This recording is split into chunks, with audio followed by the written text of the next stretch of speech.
Welcome to another Galathee talk. Let's begin with some words from our chairwoman, the artist, the feminist artist, Xenia Dalnova Ponce. Good evening, everybody, and welcome.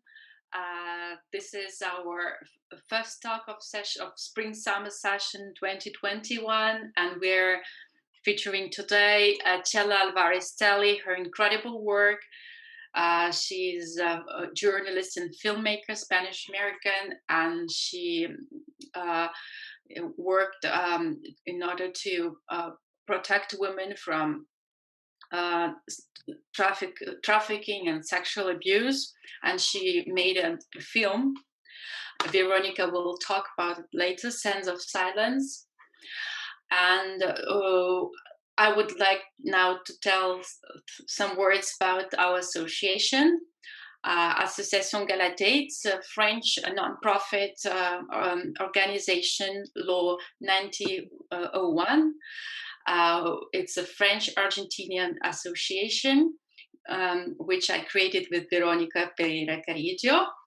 It was coming from our mutual initiative to continue after our UN experience, to continue the work on the field of protection of human rights, and also of expanding the equality, gender equality, racial equality, equality to education, access to education, as well as climatic change, environmental and climatic changes equality.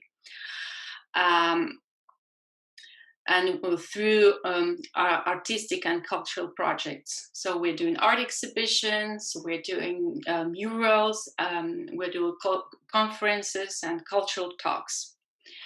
So Veronica, now I would like you to introduce Chelo, please. It will be my pleasure, of course. This is an honor for us and for Galathee, because now we are having the unique opportunity of meeting a widely awarded filmmaker who has dared to trace the lives of women who have been abused, sexually abused, before meeting her. Let's talk about her. She's a documentary filmmaker in Japan. She worked as managing editor for International Press in Espanol Weekly and as Tokyo correspondent for El Mundo Daily. As a documentary filmmaker, she's best known for Sands of Silence, Arenas de Silencio in Spanish.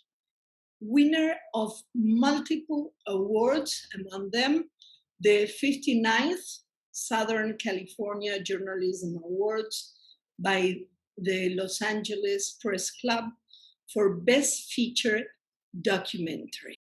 She was born in Logroño, Spain, the daughter of a surgeon and senador, whose name is Domingo Álvarez Ruiz de Viñaspre, and his wife, Consuelo González Oña. Chelo studied medicine at University of Navarra and University of Zaragoza, but dropped out.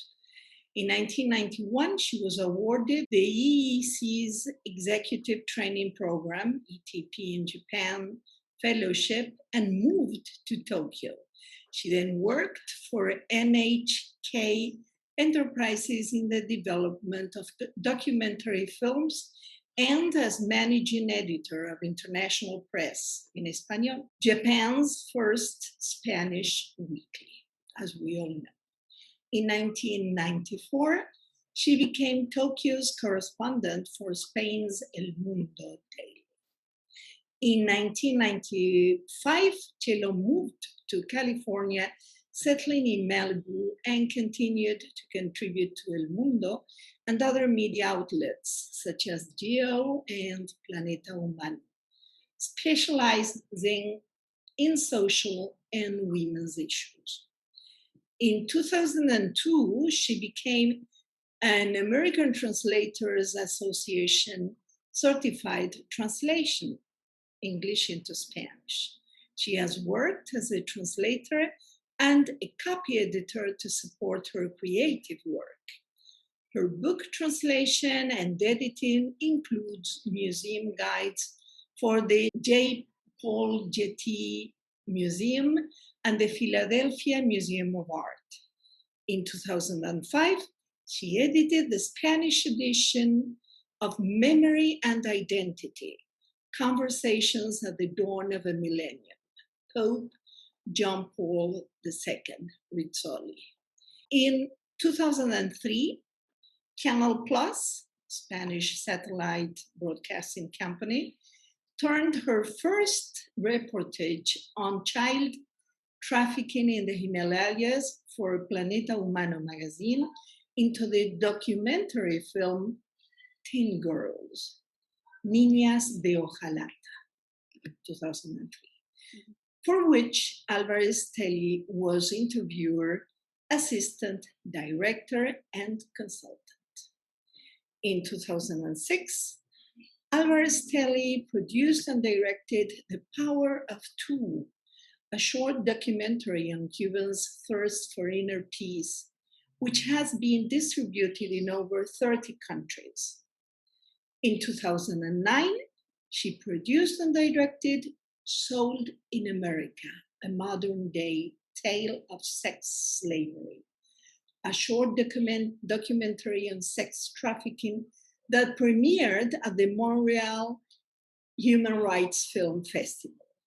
In 2016, she produced with director Tim Nakashi the short Through the Wall, about a family divided by the Mexico-United States border. The film was acquired by The Guardian and by Latino Public Broadcasting for PBS Digital Studios.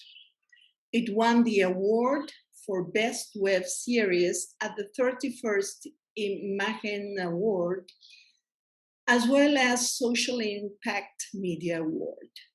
In 2016, she produced her first feature-length documentary, Sands of Silence, Waves of Courage, a film that addresses the full spectrum of sexual violence, from child sexual abuse and priest abuse to sexual assault and sex trafficking. The film's team of editors includes Academy Award winner Kate Amand. It received multiple awards in the Americas and Europe. Alvarez-Stehlle has presented it at over 25 film festivals across continents, at multiple universities such as Oxford and Yale, at bar associations in the US and Europe, at women's organizations, and in prisons to sexual violence offenders.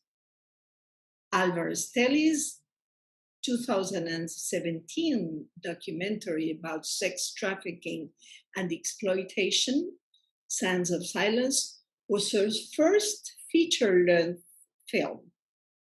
In 2018, the Los Angeles Press Club held a screening and Q&A of the film, moderated by Pat Morrison of the Los Angeles Times. Presented in 2017 at the high-level political forum on sustainable development at the United Nations, New York, along with Equality Now and UN Women. Presented at the European Parliament in 2017 on the occasion of the International Day for the Elimination of Violence Against Women by the group of the Progressive Alliance of Socialists and Democrats. Broadcast on RTV on November on the International Day for the Elimination of Violence Against Women. So that is quite an impressive introduction. So without further ado, please let's welcome Chelo ALVAREZ-STEHLE. That's a huge, huge honor for all of us to finally meet you. Thank you so much, Veronica, Xenia, and Laila, for having me here. It's a pleasure to be a part of this event with your Asociación Galathées. I was a little ashamed. I wanted to interrupt you. Sorry, Veronica, because that was a very long bio. My goodness. And I'm like, people are going to leave. Anyway, yeah. I didn't read all the whole- awards, but I'm planning to do that. Oh my So- God. Okay, I feel ashamed. You know, the most important thing is that people go and see the film Sounds of Silence, you know, Arenas de Silencio, which is available now in many platforms, etc. And that's been I mean, I don't, well, you can ask me questions, but I just want to say that it's funny that Wikipedia says she's best known for this film because really it has been like a life-changing experience for me. It took 8 years to see the light, but many more years before, I would say that the film was kind of in pre-production in my mind and in my cosmos, my inner cosmos. You know? And then, so from 2008 to 2016, we worked very hard with an amazing group of crew and an amazing group of people who supported it and donors and our executive producer. We had two. One is Mark Staley, my husband, great supporter always of my work. And the other one is Deidre Roney, based in Malibu, California, an amazing executive producer that also brought they both brought a lot of support, donors that allow us to finish this film. It's a film that was not funded by the big funders. We had small grants, but funders never understood the concept of the film, amazingly enough. I wanted to make a film that will really connect all the different phases of sexual exploitation, of sexual violence against women. But the funders, it was very difficult to understand. They would say, no, is it about sexual abuse? Or is it about trafficking? Or is it about domestic violence? Or is it about priest abuse? They needed to categorize the film in these little small compartments. And this film just touches all the phases. Why? Because in the work that I have done around the world in many, 3 decades almost, you know, interviewing women and victims and survivors and realizing what we all have in common is that the same pain, the same silence about it, the same stigma, the same shame, the same in different degrees, but really the same common denominator. And that's what I wanted to show in this film, the common denominator that so many women, victims, and even women that don't consider themselves victims, have felt some kind of denigration of misogynist conduct against them, some kind of, you know, aggression, be it a microaggression, be it a bigger aggression, like in the case of our protagonist, Virginia Zayas, and Charimaya Tamang in Nepal, Virginia Zayas in Mexico. They both were subject to sex trafficking and horrible forced prostitution and tortures. And on the other side of the spectrum, there are the other women that maybe their abuse was not so glamorous, if you could say that. I mean, it wasn't so terrible or sensationalistic, but it was a very subtle abuse. And in some of the cases, the abuse was spiritual too. It was a spiritual transgression, like in priest abuse cases, there is a spiritual transgression that goes beyond the physical transgression too, or in parallel. You know? So that's what this film is about. It's about all the phases of sexual violence, and how can we combat? How can we fight this issue? We cannot fight trafficking without fighting sexual abuse at home, sexual abuse at the church, at our temples, at our mosque. Doesn't matter. We have to fight sexual abuse in childhood, because that's where everything starts for many people. The victims, where they are children, they become vulnerable if they are being abused and they don't have the chance to heal from that abuse. and to speak out about it and to grow from that, they can become easily either perpetrators in some cases or victims again. They re-victimize themselves. They fall prey to traffickers when they turn to teenagehood. So that was very important for me to make the connection. Go ahead. People have begun to ask questions, but and we thank you for that. But we are going to give enough time to the presentation first, and then we are going to have a Q&A period, let's say. But thank you for watching us, and our greetings to the people who are watching us through Facebook Live of Galathees. How about watching the trailer so that we can have a glimpse of this documentary? I have to say that I watched the whole thing, the whole documentary, and it's incredibly inspiring. It's a watershed for the soul. And I've been a feminist and working on violence against women for decades now. When I watched it, I said, well, no wonder so many awards. I mean, that explains why, no? He took her by the hand and led her away, all the way to the cabanas. He pulled her into one of them and dropped the canvas. We got rid of slavery in the 19th century, didn't we? Mi esposo era bien celoso, me golpeaba, le gustaba tomar. No, we didn't. कोठाभित्र लगेर मलाई पुरा सामूहिक बलात्कार भन्नु हैन. Y en el trayecto hacia el pueblo, que eran unos 6 kilómetros, ahí es donde empezó a tocarme las piernas.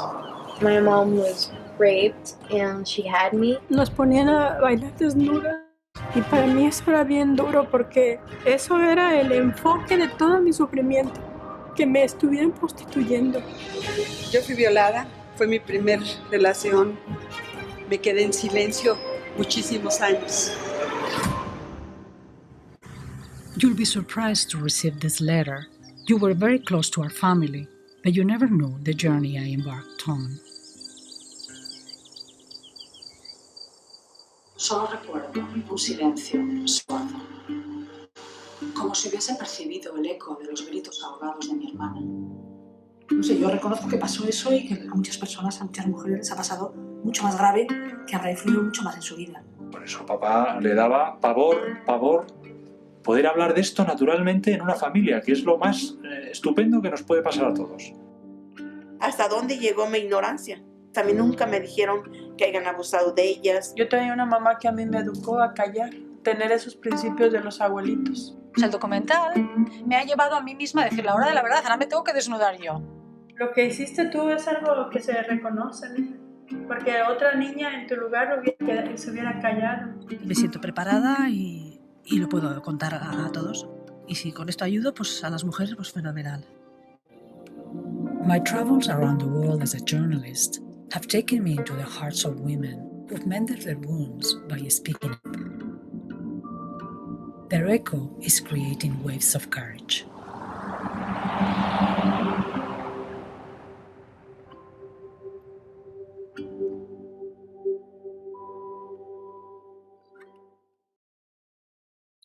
Thank you so much, Chelo. Can you please tell us what inspired you, compelled you to film this incredible documentary? The fish that eats its own tail, if you can say that. I don't know how you say it in English, but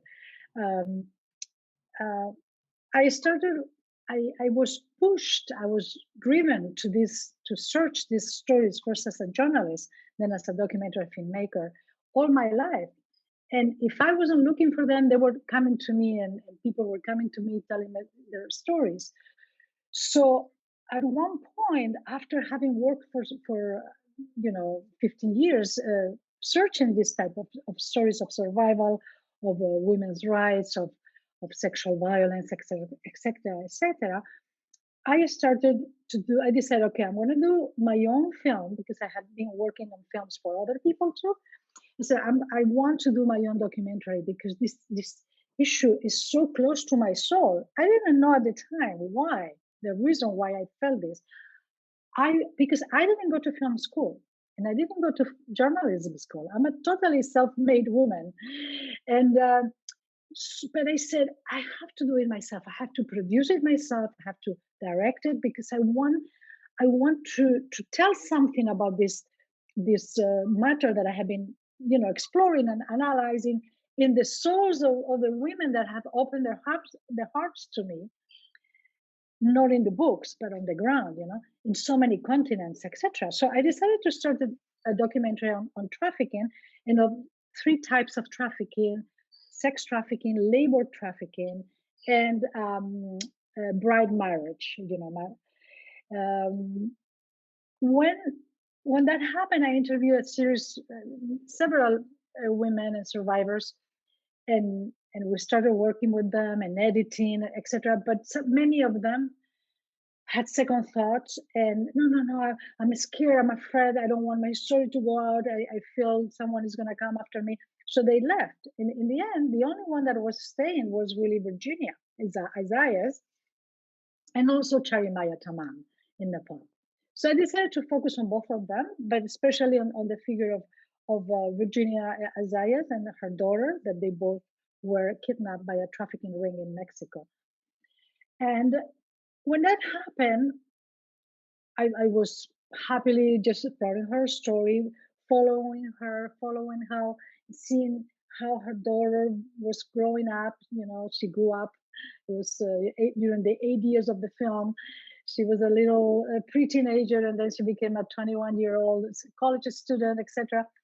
Anyway, in that process, what happened is that something triggered something inside of me. It was like, okay, there's been so many years working on this issue. Why am I so driven to this issue? Why? I had to confront myself and ask why. And when I confronted myself, actually, I remember perfectly one day walking on the beautiful Malibu beach with my husband. Suddenly, my own story came to mind. My story never left me. My story of abuse never left me. And if you have suffered abuse, because I think we all have suffered some kind of abuse as women, those stories are there. But sometimes you just put them in a closet and you say, it's not worth it. I'm not going to explore it. And this is what I did. I said, no, I'm not going to explore what happened to me when I was 15 because, blah, blah, because, and many excuses.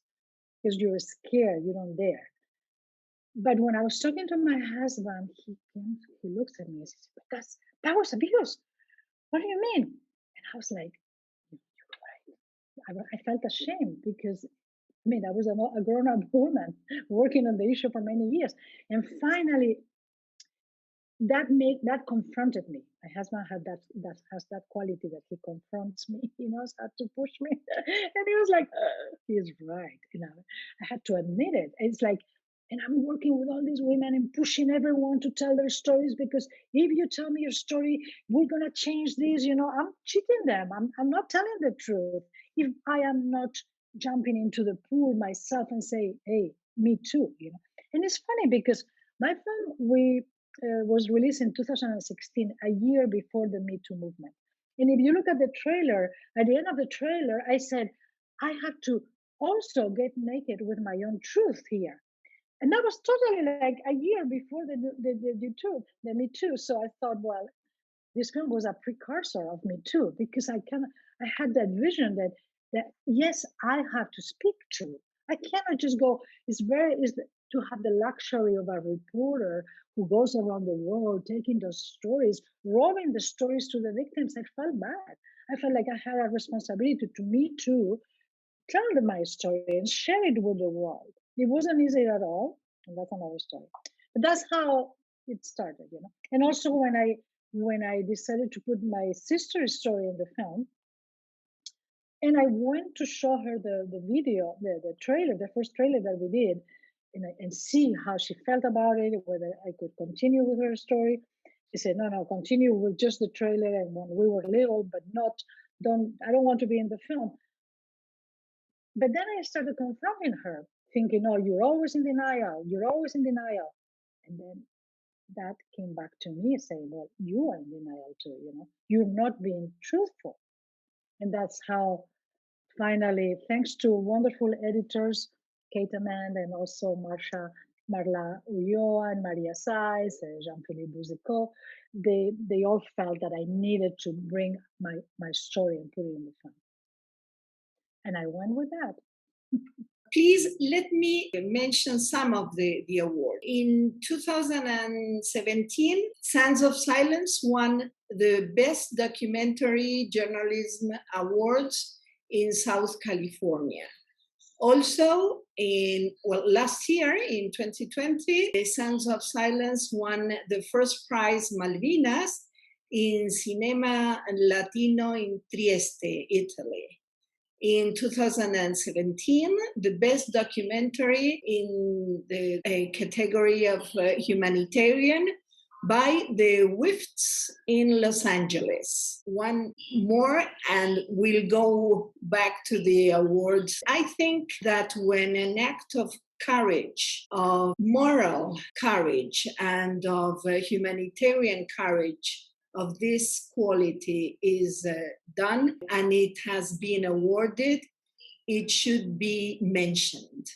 We women, we have the mandate of not showing our accomplishments. I feel my duty almost just to make them shine. So one more, and we'll go back to the awards later. Sands of Silence won the Women's Struggles and Rights Award given in Porto in 2018. Chelo, what internal reaction you had when you finally decide to include your own story in a documentary, which is very exceptional and which is very enriching because it has been narrated in a very respectful way, in a very inspiring way. What happens then? It was difficult.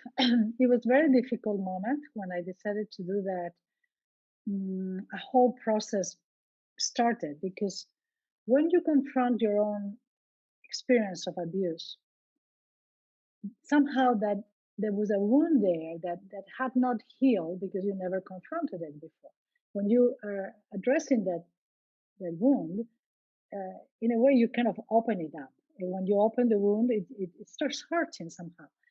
And suddenly, unbeknownst to me, it really started affecting me. I started having dreams, having nightmares, having anxiety, and I never had that before. And I was like, oh my God, what is this? And it was the whole, it was very interesting because I was going through the same processes that so many times survivors had shared with me.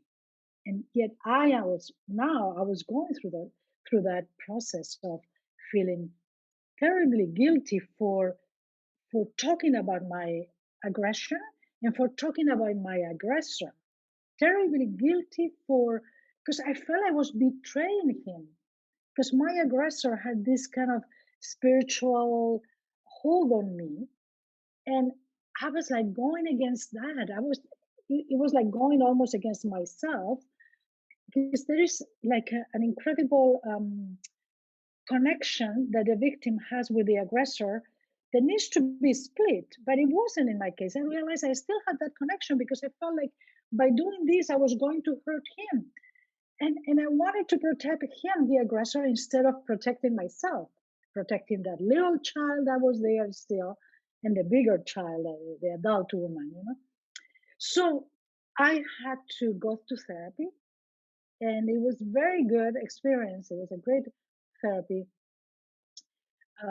that really was based in the power of the breath, of breathing.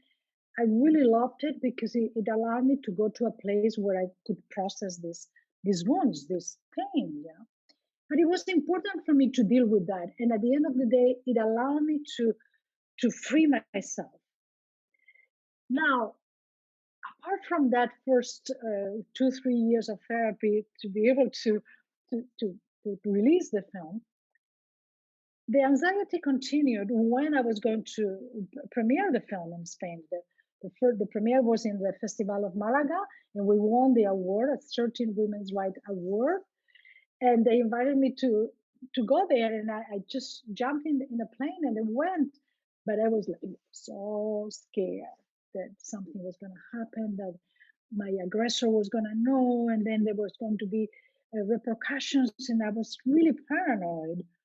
Nothing of that happened, but what started happening was, on the contrary, was a kind of healing. The healing that has started during therapy was a very intimate healing, if you want, but then there was a healing that started embracing me, and it's a healing process that hasn't stopped up to this day. When you, Veronica, watch the film and you send me an audio telling me, sharing with me how moved you were, that was part of the healing too. Every person that writes to me, that leaves a comment in a platform because they've seen the film, is so enriching. You can't imagine the beautiful fruits that this labor-intensive work of producing this documentary and then taking it around the world for 5 years, the fruits that I have gathered are so sweet, so healing, so much nurturing, that I'm so thankful to life for this opportunity. So in a way, the whole painful translation of the aggression through art, through the expression of documentary films that are wonderful, allow me to have an experience of healing. And now, not only that, but seeing that the film was helping heal other people, so many women. I made this film for women. I made this film for victims because that was my focus, for victims, women, and survivor women.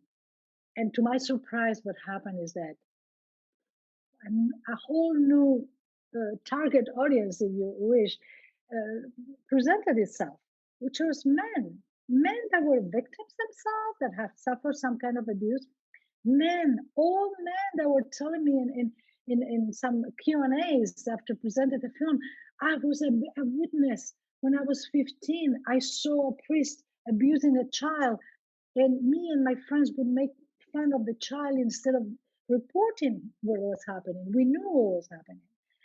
I've had incredible confessions of men and women. And then the ultimate, for me, the ultimate award. I mean, you want, I know, Veronica, you want to read, insist in reading the list of awards, but not many. The awards are not so important. I mean, they're important in the career of filmmakers so that, you know, funders pay attention and they can help fund your next documentary. But really, the awards that this film has given me are the reaction of the people that have watched it.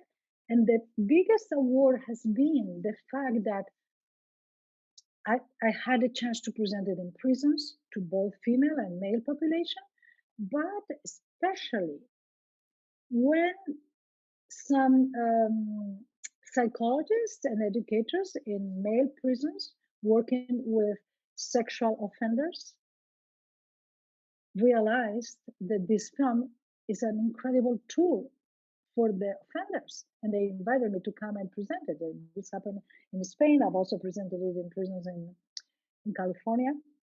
And then that's been another chapter of the life of this film and of my life. I have just realized why it is so shaking. And it's precisely because it's not an ordinary, let's say, the habitual documentary. And I think it's so moving because you gave your own perspective. Your personal story makes of it a unique masterpiece. And well, as you say, the awards are really not very important for this sake. The good thing, the incredible thing is that psychologists and psychiatrists and social workers are beginning to understand that it is an incredible tool in order to heal and to prevent. Let me ask you this story of Virginia, who empowers herself and creates a foundation to help survivors. I mean, this is also the hope that we all need to hear about on this issue. Can you please tell us a little bit about that? Yes, both Virginia Zayas and Charimaya Tamang Anu are Nepali protagonists. They are amazing people. You know, when people ask me, why do you do this kind of work? Why do you insist in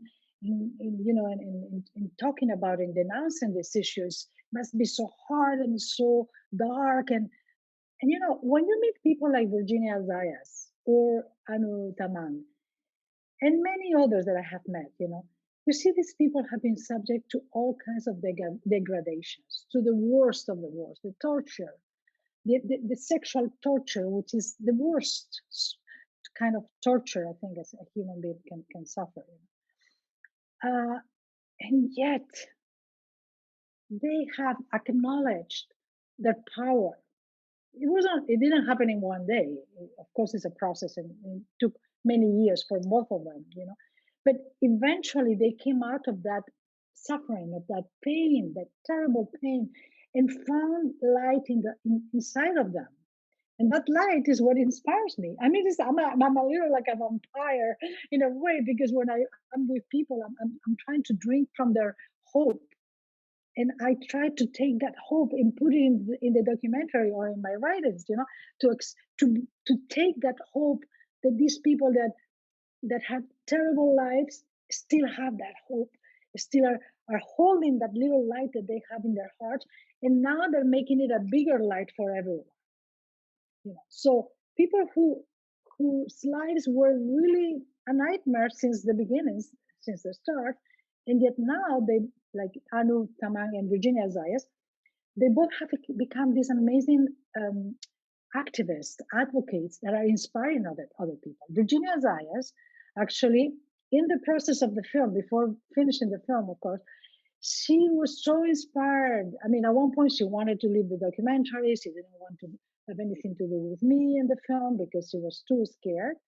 She saw that there were some traffickers that were out, and she was scared that they were going to come after herself and her daughter.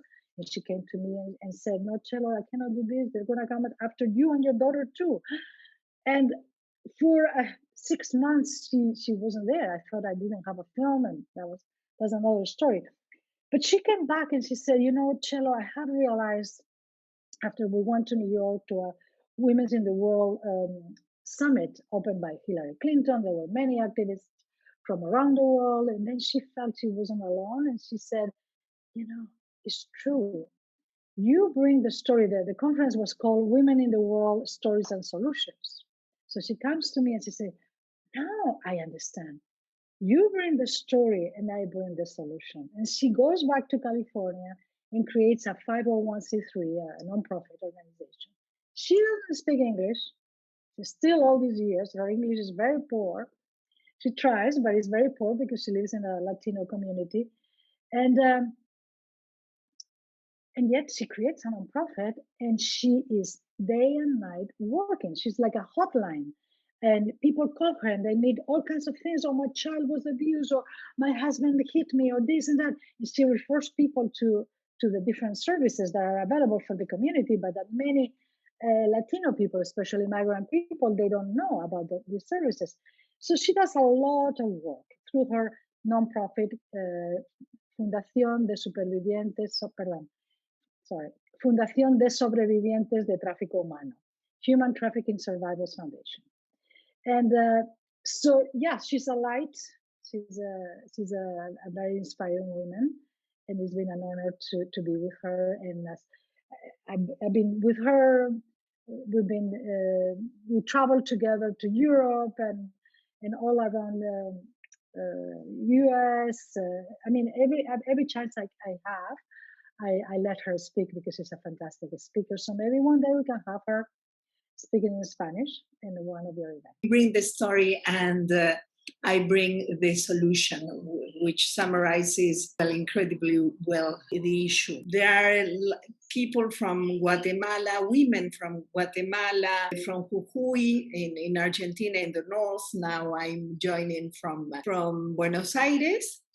I have to say that Chelo is joining us from Barcelona. I can see Sagrada Familia. Xenia is joining us from Saint-Tropez and Laila from Berlin. And now Martha is joining us from the UK. Laila, you wanted to ask Chelo a question? Thank you for all, Chelo. I'm really impressed by your work, by your biography. It's really inspiring, and I want to ask you one of my questions. Let me begin. How do the therapy did help you to realize the film? How did it help me realize the film? Well, the therapy helped me deal with the issue that I had that I didn't want my story in the film, and also helped me understand why I had that fear. So it helped me deal with those inner fears of confronting my aggressor, and it gave me the strength. It made me understand that I wasn't anymore that young girl that was so vulnerable and that was mesmerized by the aggressor, and that it wasn't my fault, because that the guilt, the culpability, the guilt is a very big factor in the survivor's silence. Is the guilt that doesn't let you speak out because you feel that maybe it was you. I felt maybe it was you. I also felt for the guy. I admired my aggressor, and that happens many times. Even the little children, they love their father that is abusing them, or their uncle, or whatever person that is an adult that is giving them attention. Sometimes you crave for attention, and that makes you feel that you are the one who's looking for that. But you don't realize that you're a little child, that you are still growing up, that you don't have a sense of direction, a sense of what morally, ethically is correct. And actually, I always say, because I've written so much and talk in the films about sex slaves, the bigger sex slaves are the little kids, the kids that are being abused, the incest, the victims of incest, for example, and victims, those kids don't even know that they are being enslaved into that sexual relationship. Anyway, that's another story. But going back to your question, basically that therapy was for me to deal with my fear of speaking out, and it really allowed me, because then finally do it. Let's launch it to the world and see what happens. Let's brace ourselves. It wasn't easy. It wasn't easy because the day that I went to the airport to board on that flight to Malaga for the premiere, I was really scared. Never been so much scared in my life. And I've been in very scary situations, like doing research for trafficking.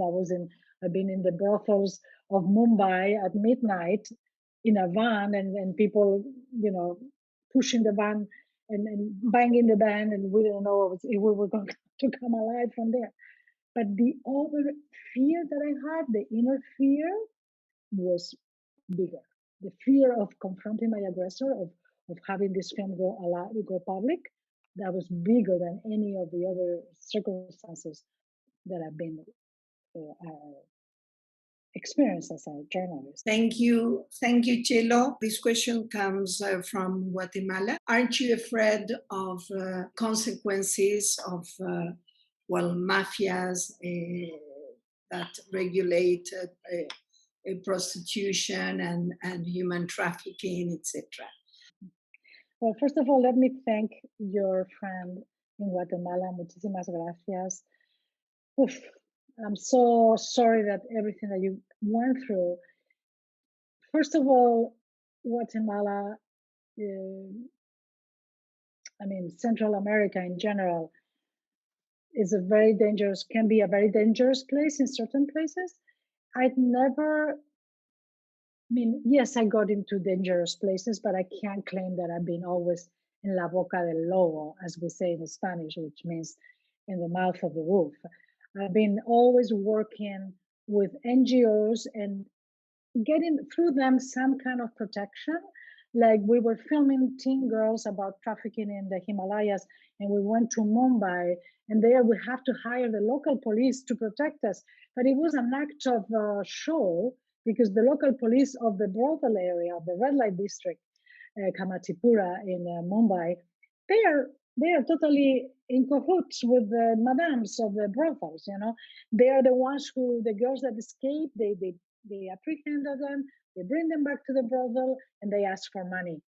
Yeah, and they ask for favors from the girls, and they rape them, etc., etc. So it's just a joke.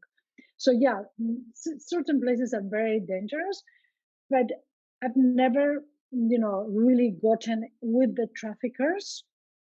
And my relationship with traffickers or aggressors or rapists has been when they are in the prison or out of the prison after serving time. So I haven't really gotten too far. I'm not that courageous. I also have a family. I have a young daughter, and I didn't want to risk too much. Before I had my daughter, we had our daughter, I risked a little more. But, I cherish life too. So I've been kind of careful. But I wanted to say that going back to Anu Tamang, the protagonist from Nepal in our film, Anu, she had a lot of consequences, and she was a subject. She was at one point so she was trafficked from Nepal to India, and when she's rescued by a government effort of Indian and Nepali government, they rescue like 200 women that were kidnapped into the brothels in Mumbai, and they rescue them. They bring them back to Kathmandu, and that's when I met her. That was the first person, the first trafficking survivor that I've ever met in 1997 in Kathmandu. She was telling me her story, and she was really afraid. But I've been following her story for many years. And I went back to Nepal again and again. And at one point, she decides to sue the traffickers, to bring them to court. She had the help of her brother, and she was very courageous because she was really, really very scared of consequences. Okay, so she is able to do this. They're able to bring the traffickers to court, and they're sentenced to jail. The moment the traffickers go to jail, because the traffickers came from her village or her near, you cannot even call it village, like a hamlet or the nearby hamlet, they all know each other. While the traffickers were in jail, the traffickers' family went to her, gave her such a big paliza, they hit her so badly that she was pregnant and she lost her unborn child. That was a huge consequence right there, And then later on, actually, Anu Tamang was awarded the 2011, I believe, Hero to End Slavery Award by Hillary Clinton. She was taken to Washington and presented with this award because she was one of the few, or the first survivor in Nepal that had the courage and the guts to sue the traffickers. So yes, it takes a lot of courage, and it's very scary for the women who speak out, especially here we've been talking about women that are victims of maybe rape or sexual abuse, etc. But when you have been a victim of trafficking, it's very, very scary because you know that those traffickers are out there and they're going to go back against you later on if they come out of the jail, or against your family. And that's the huge problem. There needs to be a big witness protection, and not only witness, but survivor protection. And sometimes it takes things like having to go to another country. And I'm so sorry that your mother or the mother of your friend was killed. That's a terrible act and is unspeakable. That's why we have to fight the traffickers. But at the same time, the only way to fight the traffickers is for women to speak out. That's why we all in society have to be very aware that it could be someone that is near you. It could be someone in a massage parlor that is being trafficked. Or it could be your husband or your son or your aunt or uncle or your neighbor who is going to a brothel to have fun. to have sex, to pay for sex. Oh, I'm an adult, I have the right to pay for sex. Okay, who are you having sex with? How do you know that the person, child or grown up, is not enslaved? And this is what I always say, that we all in society have a role to play in the eradication of sex trafficking. And many of the people who are consuming this sex and paying for it, they have the responsibility as human beings, if they want to call themselves human beings, to know that the person they're paying for, that sex are paying for, that person is not a slave, that the person is doing it of a free will, which I don't believe in that. That's a total different conversation for another day. But I feel that if you are going to consume sex and you're paying for it, at least know that that human being is not a slave, and that human being is doing it out of their own will because they want to, not because they are forced to by society, by poverty, because they are victims already and they haven't been able to get out of that victimization. Anyway, so the fear is there in sex trafficking, but we all have to fight for laws that protect the survivors when they want to speak out. And we need interpreters so that they can speak out when they don't have the language in the country where they're being enslaved. We need NGOs, we need the government laws to protect them. And laws to really go after traffickers and go after the clients of the traffickers.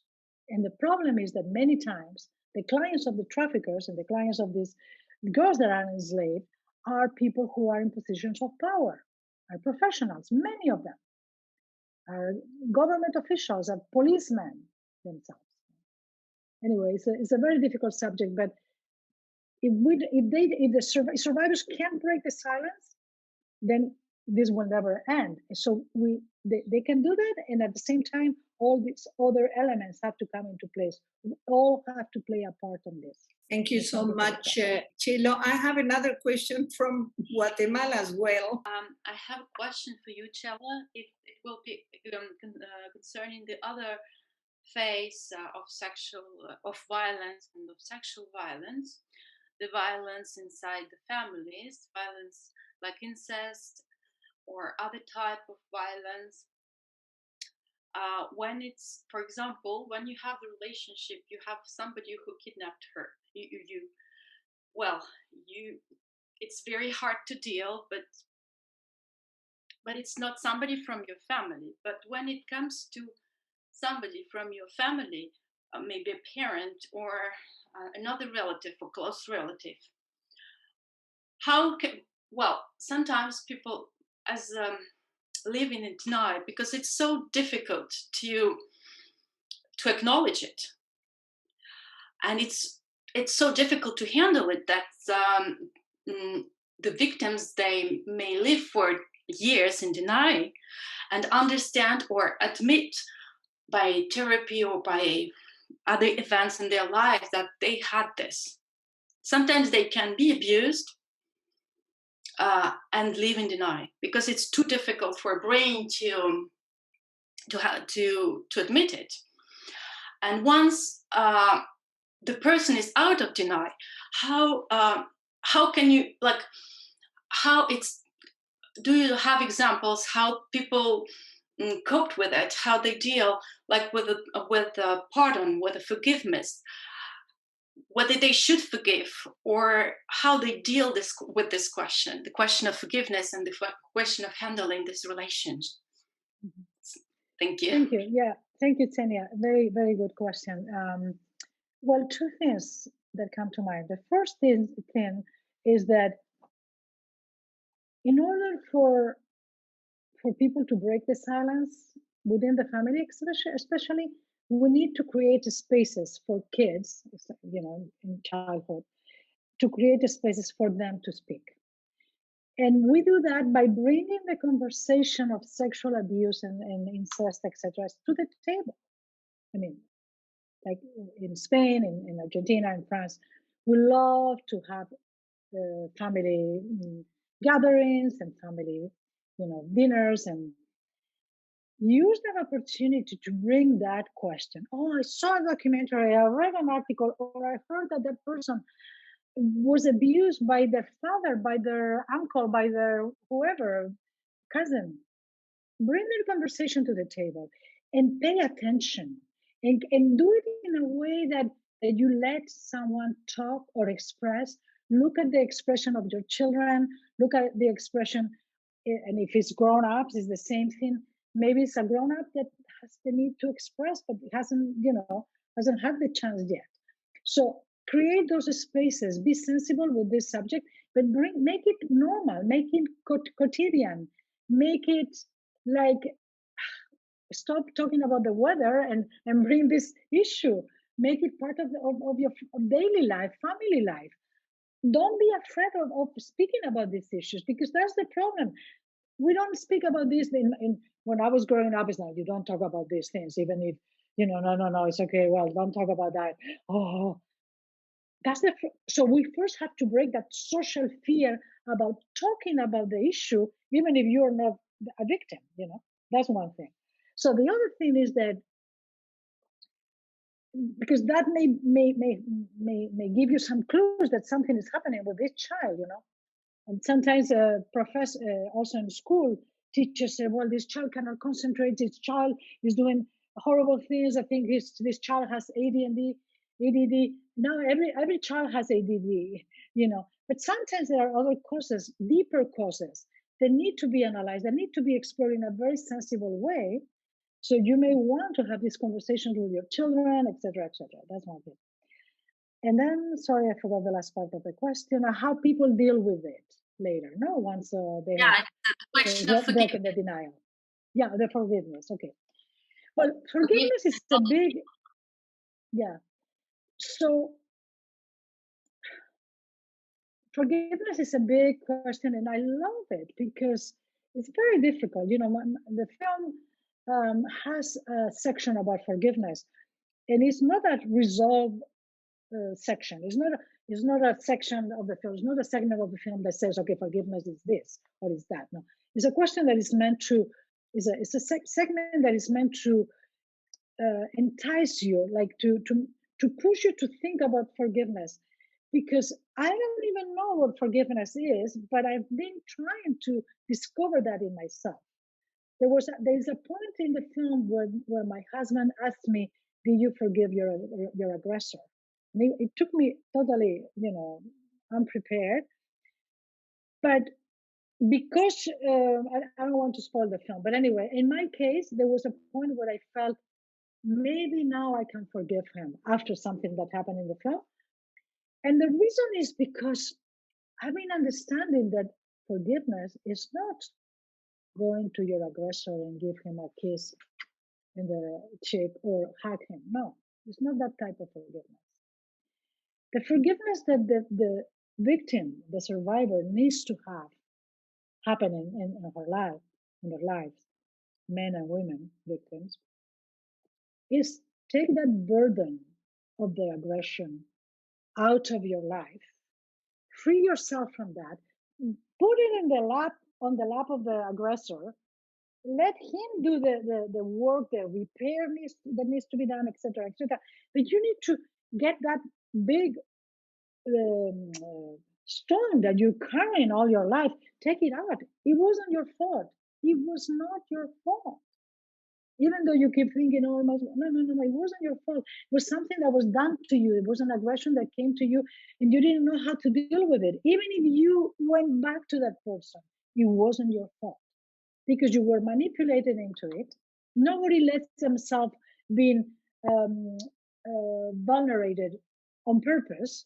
If you're letting yourself be, your body, yourself being vulnerated, is because you haven't really healed from a previous aggression. It doesn't happen naturally. Here, my body come and rape me. No, it doesn't happen like that. So that's the first thing. You need to free yourself. And by freeing yourself from that, it's like you forgive yourself. There's no need to forgive the aggressor. Just that's a different transaction. First transaction in forgiveness is forgive yourself. It wasn't your fault. Now you're free. And when you do that exercise, maybe you can look at the aggressor as a human being too. which is another part of like forgiveness. I want to tell you a story that is very interesting, because one of the beautiful things that happened with this film, as I was saying, is that the film touched some of the sexual violence offenders in prison that saw the film. I mean, many of them actually is being used in prisons in Catalonia, in Spain, many prisons, etc. You know? So what happened when I was there in the prisons with these offenders, they asked me the same question, Sonia. They said, well, did you forgive him? Did you forgive your aggressor? So we started a whole conversation about this. But for them, it's different, because I'm talking with the aggressors. They want to be forgiven immediately. Oh, but I can't. Here they don't let me send a letter to my victims.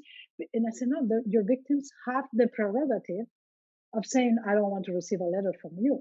That's your prerogative. The victim, you don't have to confront the aggressor. It's something inside of you that has to happen. You know?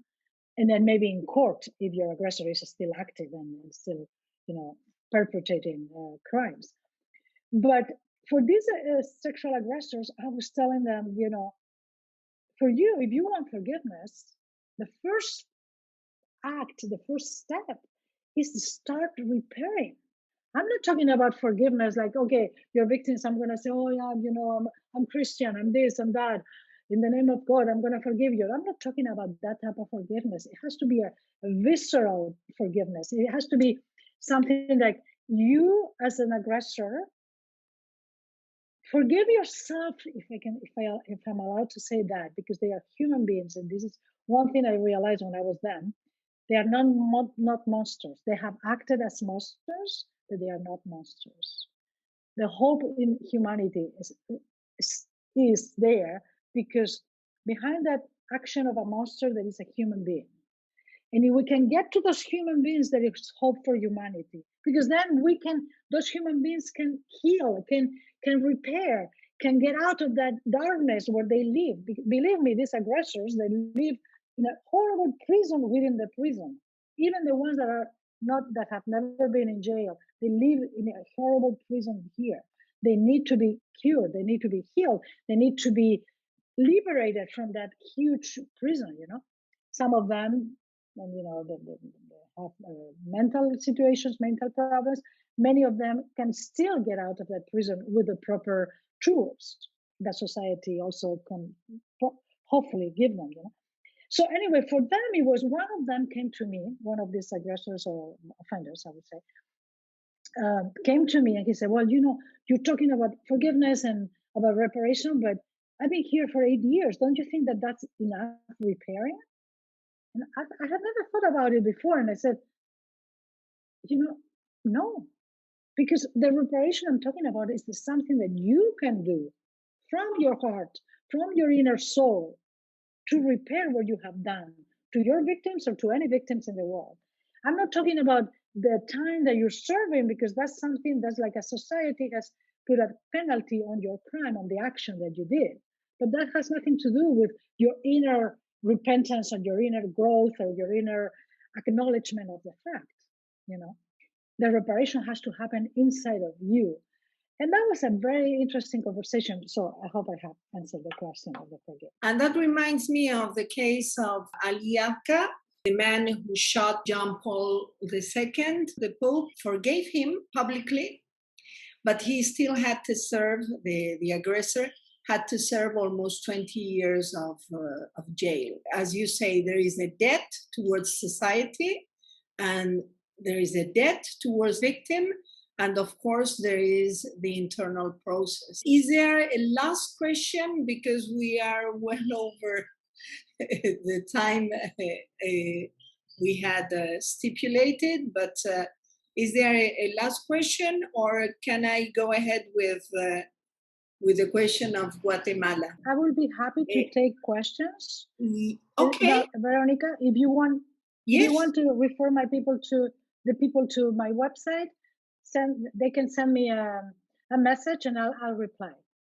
Perfect. Laila has another question, and I just want to add that there is a girl, a photographer from Guatemala, who tells me about another documentary, and I met the film director, who is Kimberly Bautista.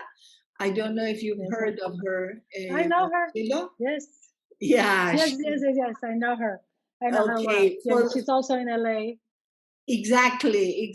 For those who don't know Kimberly Bautista, she made a documentary about a trial against a femicide in Guatemala.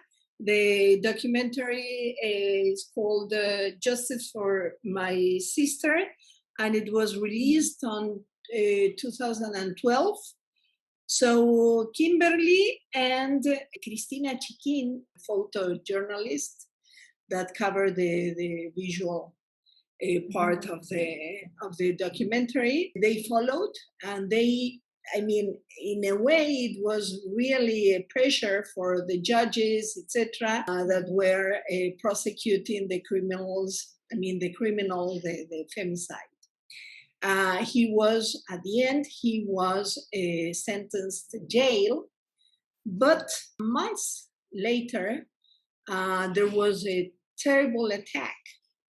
Kimberly, fortunately, she wasn't in Guatemala, but other people of the team were there, women who were raped, and the offices were destroyed, and equipment was stolen. It was something horrible. And they prosecuted the gangsters there. The I don't know, maras, I don't know how they call them. And unfortunately, there was a death threat, and finally they were not sentenced to any jail. But it was the beginning of the end of impunity.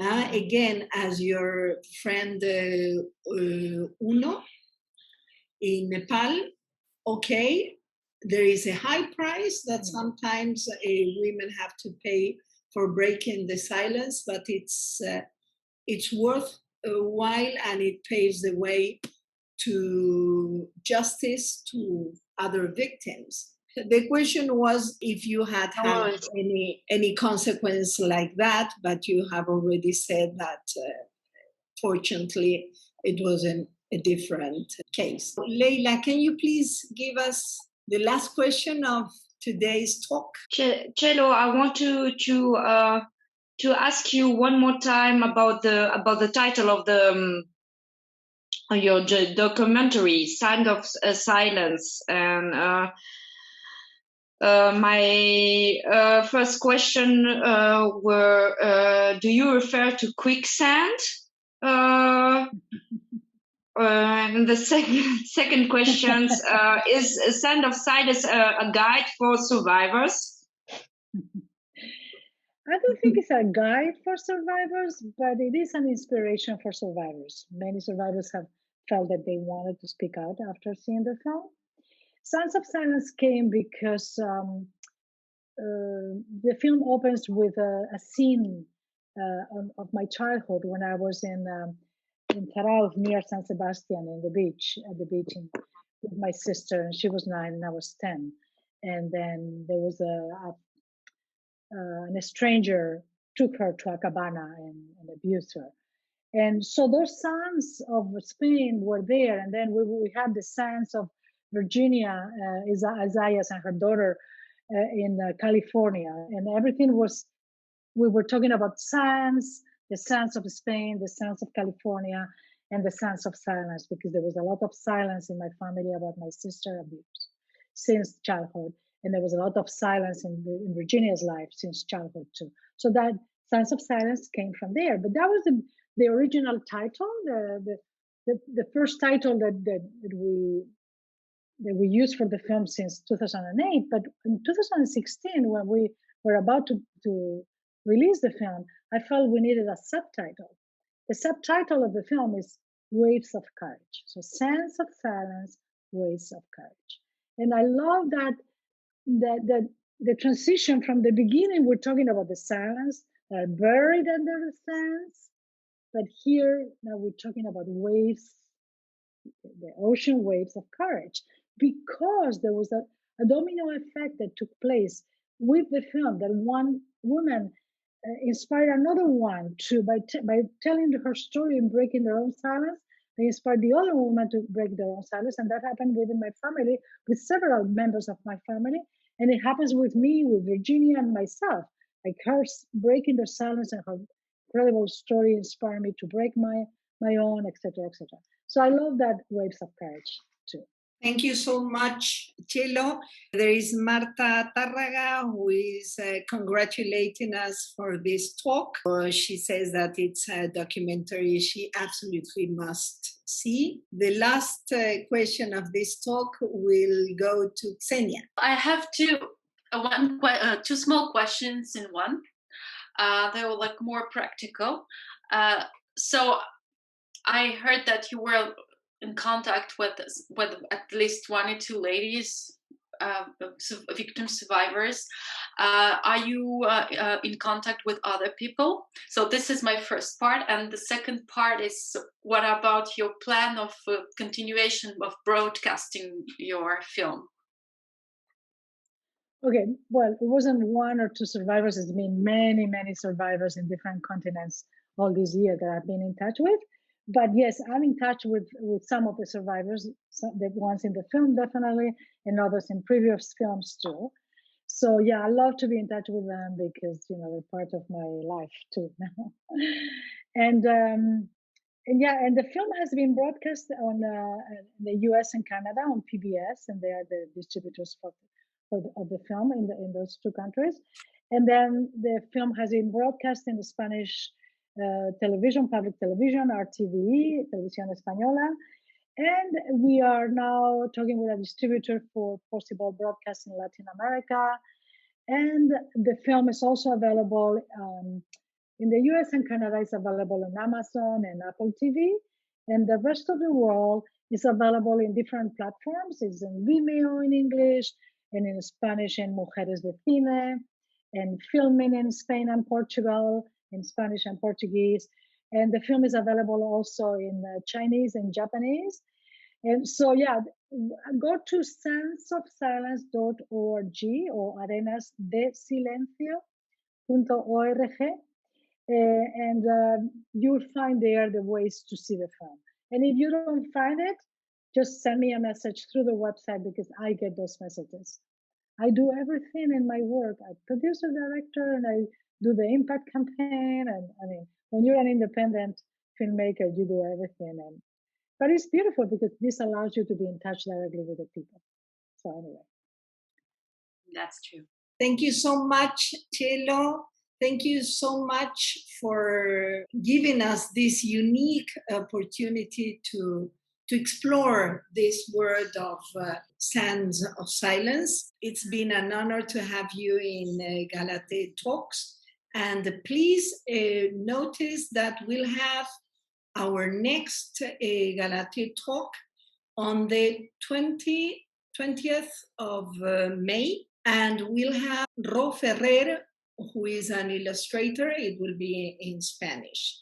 Chelo ALVAREZ-STEHLE, thank you so much for your art, for your solidarity, for your generosity, and for this incredible turning point that is Sands of Silence. Thank you so much to all of you, Xenia, Leila, Veronica, Marta, all of you, and the people in Guatemala and in the UK, Kenya too. That's fantastic. It's been my pleasure. So let's keep in touch, okay? With pleasure. Okay, take Thank care. you so Good night. much. A good Bye. day. Take care. Bye. Bye-bye.